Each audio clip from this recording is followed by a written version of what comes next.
In primetime news this evening, frightening incident involving students at Oberlin High forces early end to school on Wednesday. J.C. Hutchinson again, Integrity Commission raises more alarms over government MP's actions. And Prime Minister begs St. Thomas residents to be patient with road work in the parish. Good evening and welcome to Primetime News, on air and online at onespotmedia.com. I'm Herman Green. And I'm Janella Precious with a preview of what's to come in business news. Here's Giovanni Dennis.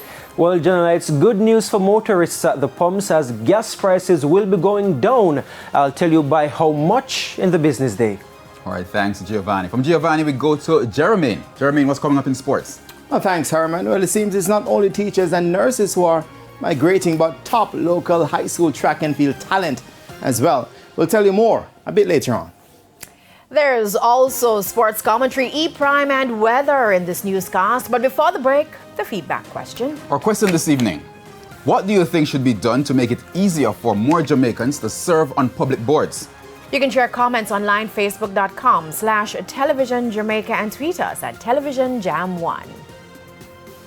Please stay with us. Primetime News returns after this break.